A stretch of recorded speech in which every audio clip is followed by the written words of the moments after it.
Alors, Inassé Adama, selon vous, est-ce que la CEDEAO va accepter d'ouvrir ses frontières au pays de l'AES en guise de réciprocité, puisque l'AES, elle a décidé de ne pas fermer ses frontières aux ressortissants de la CEDEAO. De leur côté, est-ce que les États de la CEDEAO procéderont-ils de la même façon?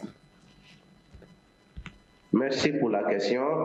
Vous savez, les États de l'AES ont été stratégiques et ils ont été très stratèges en donnant en tout cas cette déclaration par rapport à la libre circulation des peuples ressortissants de la CEDEAO au sein de l'AES. Vous savez, l'hospitalité dans nos trois États n'est pas quelque chose à démontrer. Que ce soit le Mali, que ce soit le Burkina ou le Niger, nous sommes des peuples très hospitaliers. Et donc, comme on le dit souvent, très souvent d'ailleurs, le problème n'est pas entre nous, peuples, mais le problème est entre les dirigeants, surtout ces valets locaux de la CEDEAO qui pensent que l'espace communautaire CEDEAO est leur jardin attitré et qu'il faut manipuler sans tenir compte de la souffrance ou de la vie des peuples.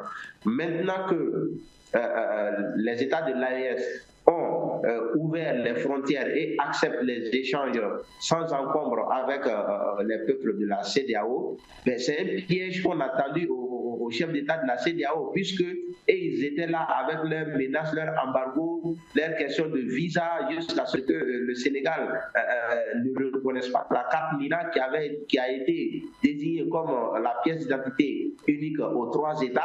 Si le Sénégal n'a pas reconnu la Côte d'Ivoire qui, bien avant même la déclaration conjointe des trois États, avait commencé à lever le ton parlant de visa de 500 000 pour tout ressortissant de l'AES qui voudrait rentrer en Côte d'Ivoire. C'est un piège qu'on leur a tendu et pour montrer à la face du monde leur inhumanisme et leur intérêt égoïste et également leur souhait, leur désir de se soumettre à l'Occident et de se présenter, comme le camarade du Niger l'a dit, comme les bons élèves de la France, les bons élèves de l'impérialisme.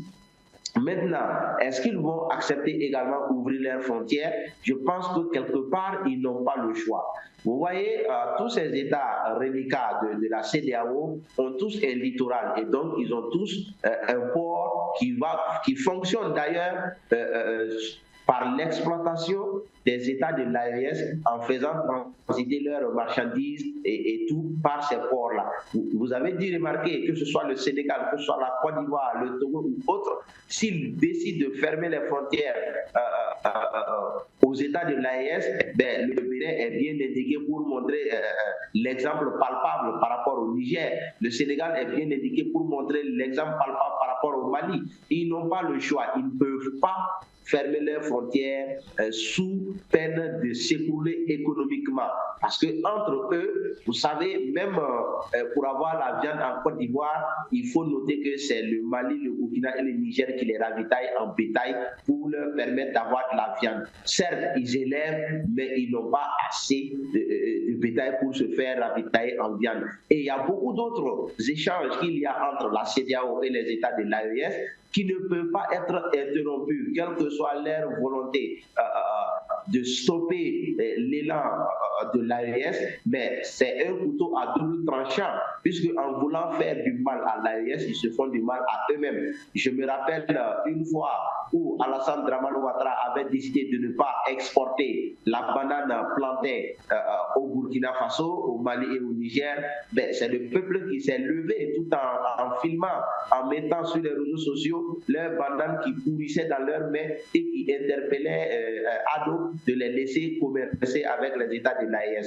Donc, sur ce volet, politiquement, ils peuvent lever le ton, soit en accusant l'AES, en demandant des visas à haut prix, mais sur le plan des échanges, ils n'ont pas le choix, ils vont ouvrir les frontières. Et d'ailleurs, ils vont se trahir un à un pour quand même négocier les États de l'AES afin qu'on exploite leur port qui avaient été construits sur des prêts colossaux et qui doivent être payés. Et donc, ils seront obligés de négocier avec l'AES pour qu'on exploite leur port.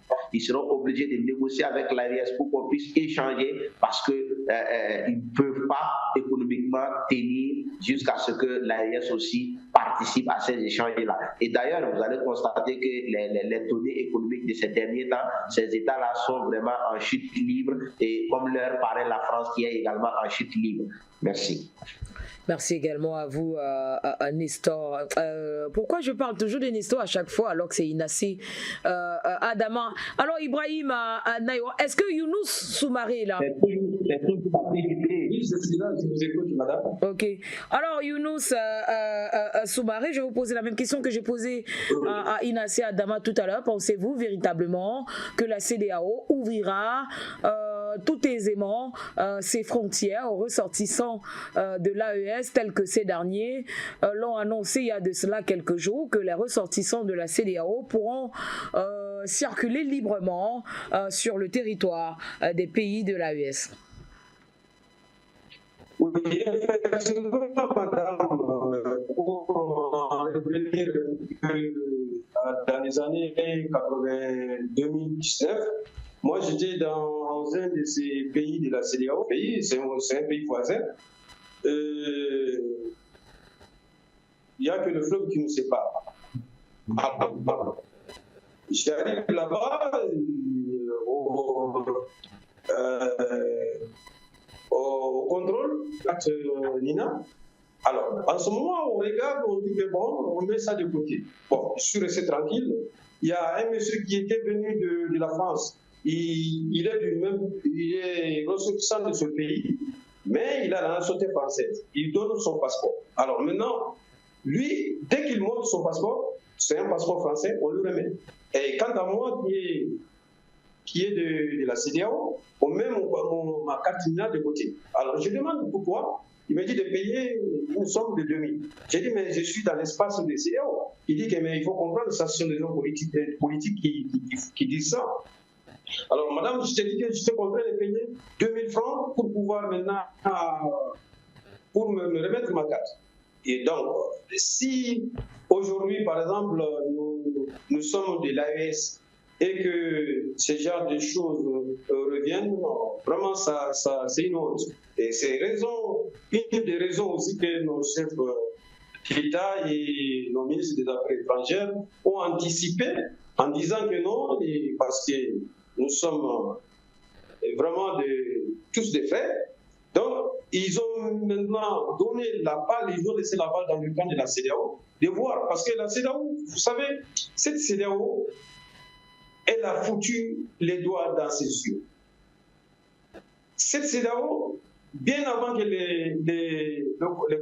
bien avant qu'elle prenne des décisions contre le Mali, donc ça a été dicté d'abord par la France. Et lorsque ça a été dicté par la France, et la CEDEAO, qui est l'instrument de cette France-là, est passée maintenant à l'acte. Et c'est pourquoi Bazoum était sorti en disant que non, faites attention. Voilà, ces sanctions-là n'existent pas dans les textes de la CEDEAO.